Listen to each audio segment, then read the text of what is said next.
no sé com et pot agradar tant la química. Però és que perquè siguis de l'humanístic no vol dir que no et pugui agradar una cosa del científic. És que justament la química mai m'ha agradat. No sé ni per què serveix. Doncs la química ho és tot, en realitat. Abans d'afirmar el que has afirmat, para't a pensar què és la química.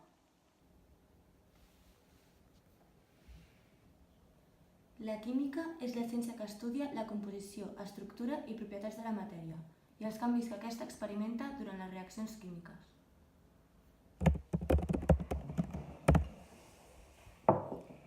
Ja he buscat la definició de química. I què?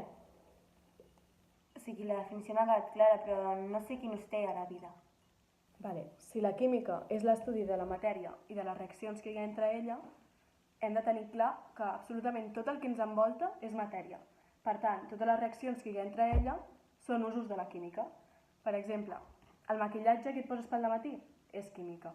La cuina és química. Fins i tot la medicina és química. Llavors, la química forma part del nostre dia a dia.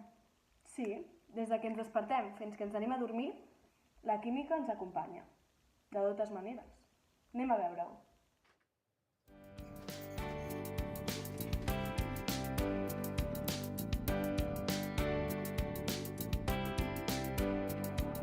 Un primer exemple per la química a la vida quotidiana seria el dentífric. Aquests acostumen a estar compostos per fluors, és a dir, elements del grup dels halògens com el monofluor fosfat de sodi i el fluorur de sodi.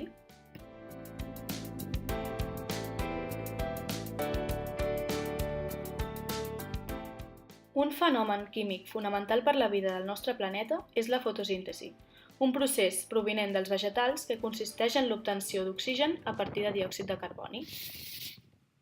Un altre exemple serien els detergents. Aquests són mescles de moltes substàncies que contenen una molècula, amb una cadena d'una part hidròfoba, la qual s'uneix a la grasa de la roba, i una part hidròfila, la qual s'uneix a l'aigua. D'aquesta manera s'aconsegueix dissoldre en l'aigua de la rentadora la grasa que hi pugui haver en la roba.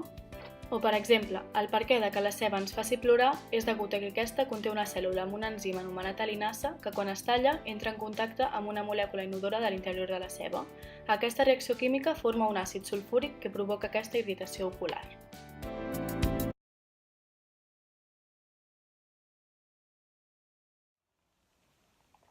Tenia raó, Mariona. Tot és química.